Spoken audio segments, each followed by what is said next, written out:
Okay, welcome everyone. Can everyone hear me and see me sort of okay? I apologize for being in the hallway outside the OR, but as you all know, that happens from time to time. I want to welcome everyone to the VESS virtual residency fair. I think this is a tremendous event that has really become a huge annual event. I want to start by thanking the people who helped organize this, particularly Matt Smeds a couple of years ago, and then Max Wallhauer and other members of the student committee, the education committee, the communications committee, and all the people at VESS who do all the work to make this happen. Again, you'll see it's an outstanding event. I'm Ravi Veeraswamy, the current president of VESS, talking to you now from Charleston, South Carolina, from the Medical University of South Carolina. I want to welcome everyone. We are thrilled at the incredible response to this. We have a tremendous response from the students as well as from the number of programs, and I think it's going to be a great event. Just a couple of things before we get to the panelists. First, welcome. Second, if you're not familiar with VESS, please come find us. If you join, you can get a really spiffy OR scrub cap like this one. And we're having our meeting in Whistler, Canada this year. We'd love to have you all there. There are student scholarships that are available to defray the cost, so please look into that on our website, vesurgery.org. As far as the residency fair itself, I really just want to emphasize 2 or 3 quick things. One, for all the students out there, just remember there's no best program. There's only the best program for you. And so, that's what we're trying to help you sort out today. And I think Max will talk about this as well, but really take this opportunity to see as many programs as you can. And this is really a venue for you to find out about programs that you don't know about, really as opposed to focusing on the programs that you're already interested in or have some affiliation or some knowledge of. So it's a great chance to meet people from around the country. Go visit as many programs as you can, and you'll learn something about each of them and something about really what kind of program you're looking for with the more exposure you get. So with that, I'm going to turn it over to Max. Welcome to everybody. I'm going to jump into my room at MUSC and we'll see you all there. Really excited that everyone's here and look forward to a great evening. Thanks. Thank you all for joining. I want to acknowledge Angela Weatherby for all of her hard work behind the scenes making this event possible. Dr. Veeraswamy and Dr. Smeds. We've got an all-star lineup today, starting with Ryan Gedney. So Dr. Gedney will be talking about the top 10 things to consider when choosing a residency. And he's a PGY3 at MUSC. After that, we have Blake Murphy presenting on how to prepare for a virtual interview. And Dr. Murphy is a PGY2 at University of Washington and winner of the rapid fire session at Western Vascular. After that, we've got an excellent panel with participants including Dr. DeLosa from UC Davis, Blake Murphy, Dr. Murphy from University of Washington, Dr. Adu from University of Michigan, Dr. Gobble from Ohio State, Dr. DiCarlo from MGH, and Dr. Miranda from Baylor. So we have the Next Generation Scholars Program at the VESS Winter Meeting, and we're offering $1,500 scholarships. Look at the website for how to apply. Thank you all. Dr. Gedney. All right.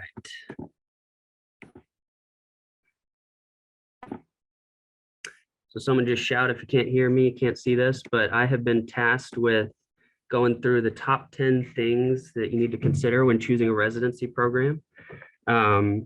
So these are just, this is not a comprehensive list by any means, but it is, the top 10 things that I think are most important, people I've talked to think are most important when looking at residency programs around the country in vascular surgery.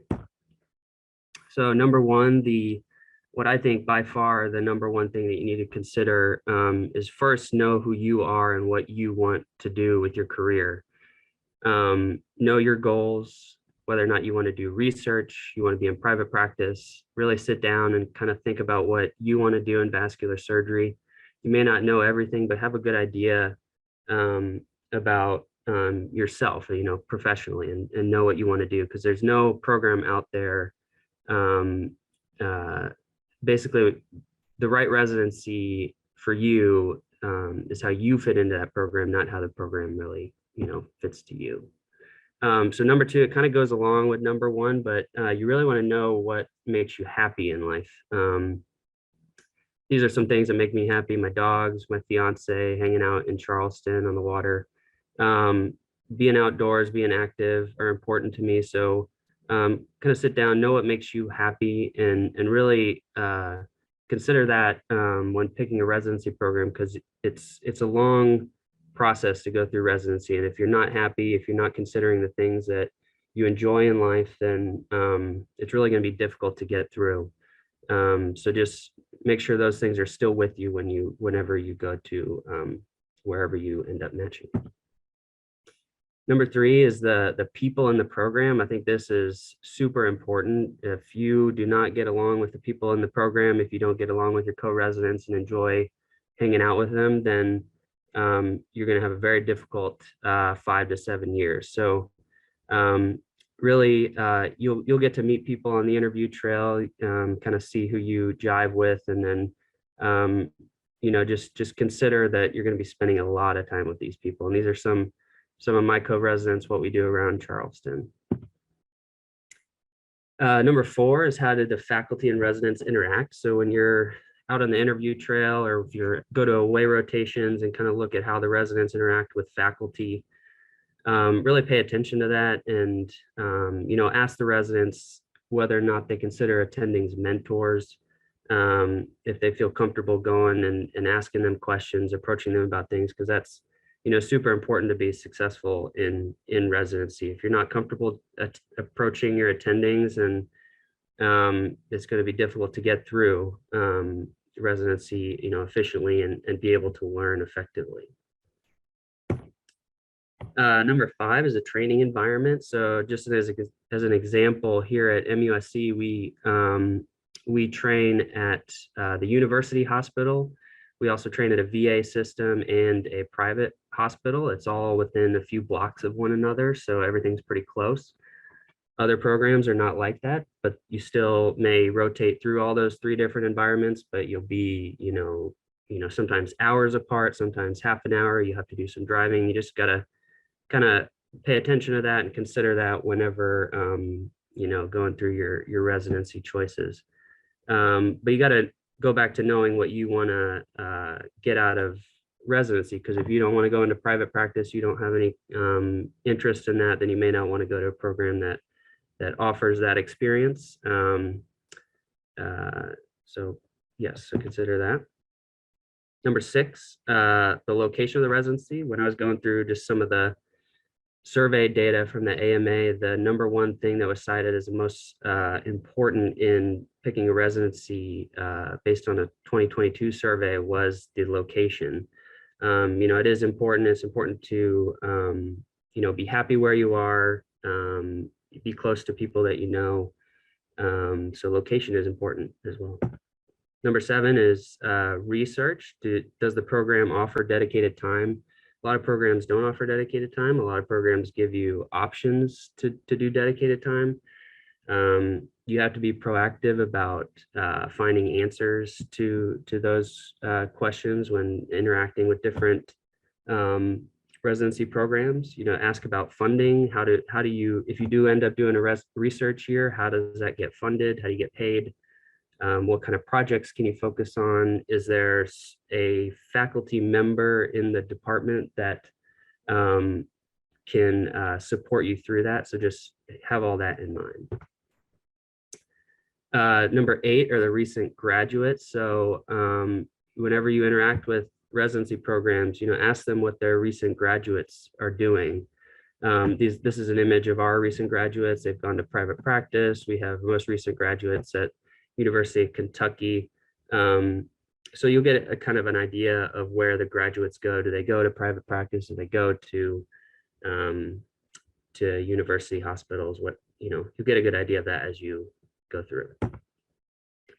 Number 9 is reputation. This one you kind of just get by talking to people, really interacting with your co-applicants, and you get an idea of what each program, the reputation that they have, whether or not they have a reputation as an academic, hospital, and you know, you'll just get that as you kind of talk to people and interact with everyone. Some things I think that you don't want to consider, just the small perks that each program may offer, parking, meal money, those things may be nice, but don't really factor that into your decision making. Some of the honorary mentions, ancillary staff is their support, like APP help at the hospital. What's your call schedule like? Didactics and education, what is that? How is that offered at your program? Just these things you want to ask about whenever you're interacting with programs. So there's your top 10. Just the last thing I want to leave you with is trust yourself and what you feel is most important to you. You're going to get a lot of stuff thrown at you throughout the whole interview process. Is going to seem like a lot of information, but just you know, sit down and know what's best for you and just trust your gut. That's me and my information. If you have any questions, you can reach out. Thank you, Dr. Getney. Next up, Dr. Murphy.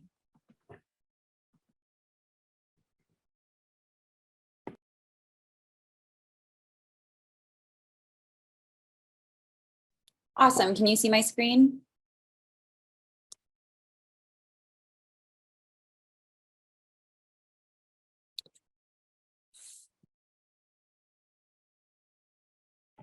All right. Can you hear me?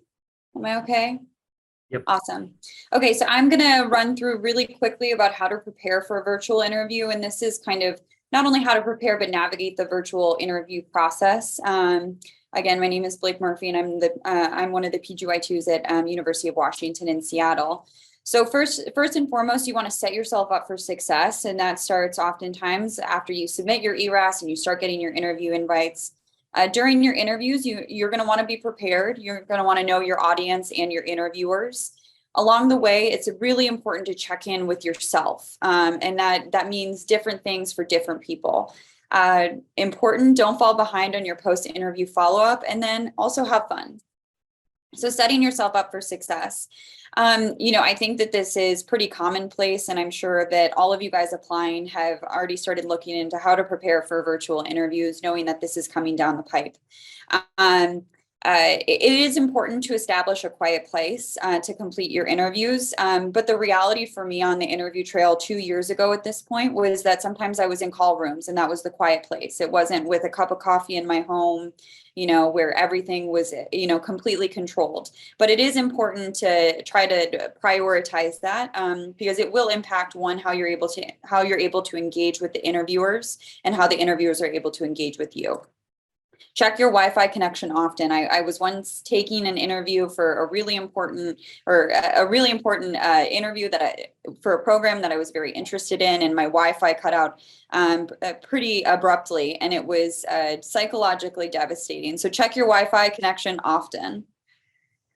You know, I don't know if everybody feels this way, but I say just get a ring light. If you're feeling it, you know, pull the trigger on that Amazon purchase. You can get them for $20, especially in the winter time when it gets a little bit dark and you're doing early morning interviews. I say yes. Staying organized. You want to set up your Outlook email or your Gmail, wherever you're getting your interview invites, so that you know when you're getting an interview invite. Sometimes there's only so many dates available. And while it can be stressful, that period of time only lasts a couple of months. You know, use a calendar and tracking or some sort of tracking mechanism for interview dates and pre-interview dinners. The reality is that you'll have to double book sometimes, but that should be avoided whenever possible. And then for everybody, the reality is you should probably have several outfits ready. You know, have 2 suit jackets, have a bunch of either dresses or, you know, your nice shirts available, because sometimes you're taking an interview in the morning at your house, and then the other times you're at the hospital or you're in a call room, for example. And the reality is sometimes this is what your interview environment looks like. I have 2 cats who were constantly trying to wreak havoc on my interview experience, and you just got to roll with the punches. So know your audience and your interviewers. You really should be completing a very brief review at the very least of your institution's website, and you should know who you're interviewing with if you do have a pre-schedule. Where is the institution located? I think Ryan brought up some amazing points about geographic preference, and that's important for a lot of people. What are the common practice focuses for the program? Are they research oriented, or do they offer research time, and is that important to you? Are there any specific research focus of the program director and division chief that you should have an awareness of as you're going through the interview trail? Be prepared for program specific and general interview questions. For me, the question is why University of Washington? You should be able to recite this in your sleep about why vascular surgery. Have it hands down at every single interview, practice it before, because you will get nervous. But that's really one of the most important questions that you'll get along the way. Describe an interesting case. You should have that in your back pocket. Where do you see yourself in 10 to 15 years? Tell me about your hobbies. For me, I've run 2 marathons, the most recently in 2015, but medical school really took a hit on my running. So when people said, "Oh, long distance running, tell me more about that," I kind of had to, I should have taken my husband's advice and taken that off my hobby list. Be prepared for behavioral type questions about teamwork situations, your communication skills, patient-facing skills, your ability to adapt, time management, and your motivation and values. And so this is the University of Washington's site that has a kind of a rundown of our program and of our trainees. And the majority of the programs that you apply to and interview at are going to have this information readily available.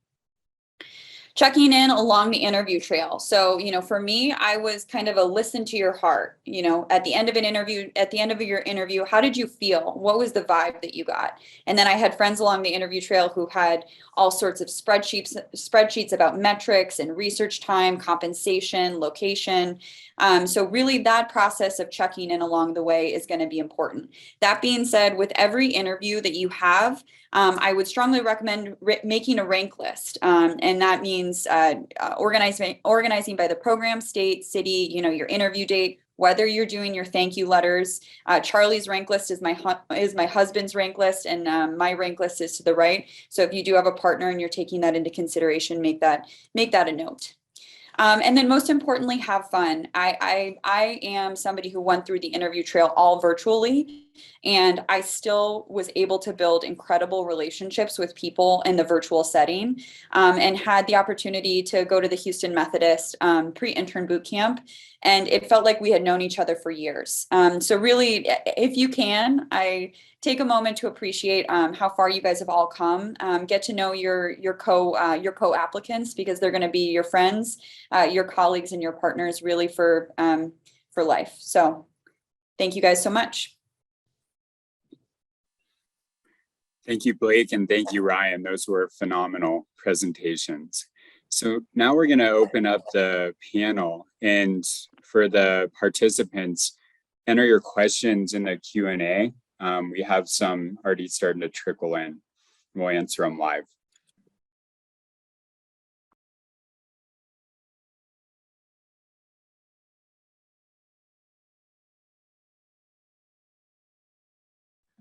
Daniel Ruppert is asking about what color suit and what color tie.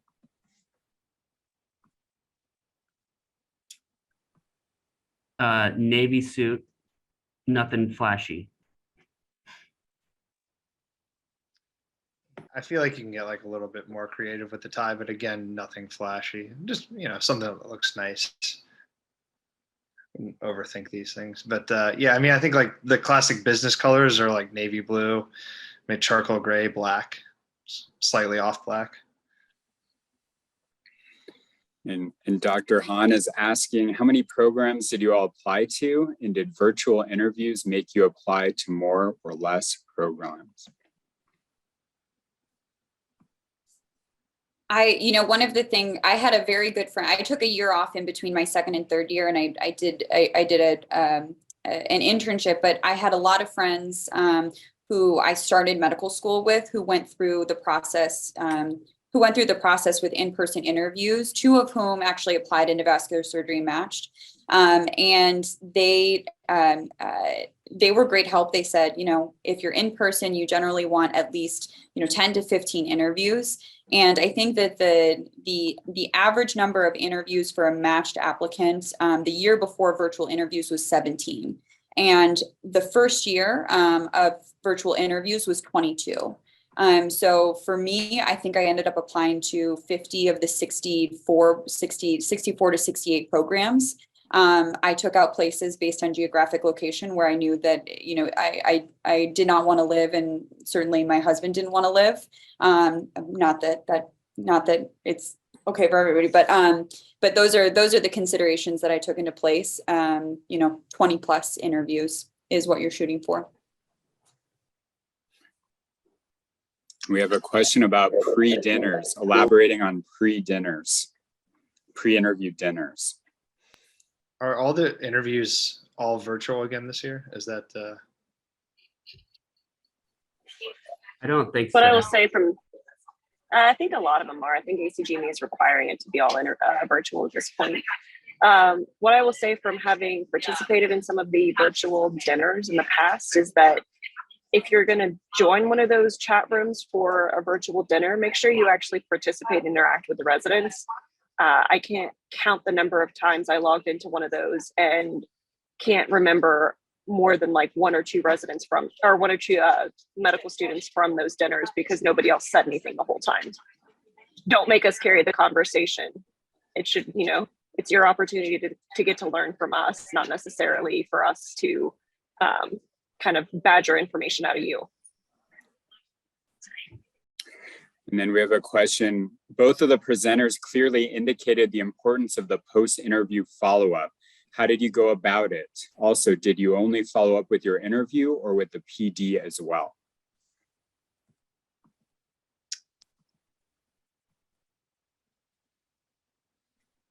I mean, I think you can send like a nice thank you letter to, just the program director, the chief, or everyone you interviewed at.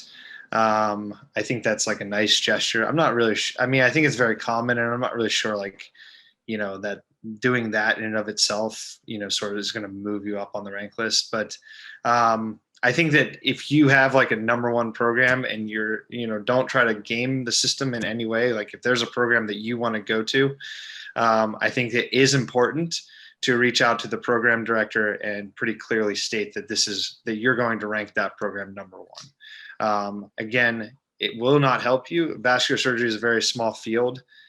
So it will not help you to game the system. And if you tell someone you're going to rank them #1 and they rank you #1 and they don't match you, that's,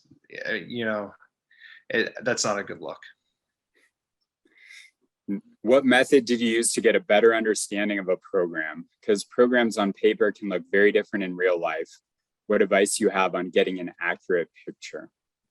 I think especially in times of virtual interviews, it can be kind of difficult. And that's one of the reasons why I think the pre-interview social activities are important, especially if it's just the trainees that are there. You can get an idea of how they interact with each other, if they do stuff together outside of the hospital and those sorts of things. You get a sense of the culture. Yeah, I think I'll just echo that. That's super important because there's really no other way to interact with the people there. So during the interview day, there will sometimes be a resident who will be available for you, kind of in the holding room, and that person can answer whatever questions. But if they offer interview dinners or a get together or social, that's not a bad idea to jump on. The other thing I've seen recently is that a lot of programs have had meet the program pre-interview sessions. So if you are able to, those are some interesting ones to attend as well, because you can find out a lot about what they have to offer for you. Another question, Dr. Murphy brought up sending thank you letters to follow up after an interview. What did that process look like for all of you? And are there any additional methods of following up that you might recommend? So as someone who did not interview over Zoom, I just either if I had the time, I would send the card, but otherwise I would just send an email. But I know things have changed these days, so perhaps an email suffices. But don't. Yeah. I agree. I don't think I did any actual cards. I did all emails for mine. Yeah, It's I just a don't- way to establish some rapport with the people that you interviewed with. And if it's somebody that you're interested in working with, a program that you're really interested in, it's a way to kind of connect with that faculty member or resident, especially because virtual is very awkward to try and do that. And then David has a question. Did you do a sub-I at the program that you matched that? No. Yeah, I did. No. I matched where I went to medical school, so I guess you could say I did a sub-I. I did a sub-I with Chris, actually. This is true.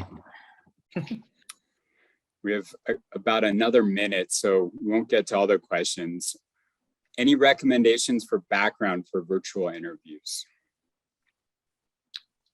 I think if you can put something in your background that is going to like spark conversation, that's actually like a good thing. So I don't think that you necessarily need to have a background. Obviously, like you should interview in a place that's conducive to doing an interview. But I mean, I think it's actually like a way to spark conversation. If you have like I have like a ski picture back there. That's like a great way to start conversation. Yeah, there Right. there were several now residents that I interviewed with who had very classic backgrounds, and there's something nice about the consistency, but I would totally agree that it can spark conversation, and people would hear about these like backgrounds, like, oh, I heard about your brick wall, Marvin Chu, who's now at UCLA, is a PGY too. Like that would somehow people knew about that. But fun plants and photos, and if you have a guitar in the back and you actually play guitar, things like that can certainly make you stand out. And that's a wrap. Thank you for everyone participating. We have a few questions unanswered. Reach out to any of us offline or bring them up in the individual sessions as you start the residency fair. I hope you have a great time. I think it's going to be a really exciting program. Enjoy.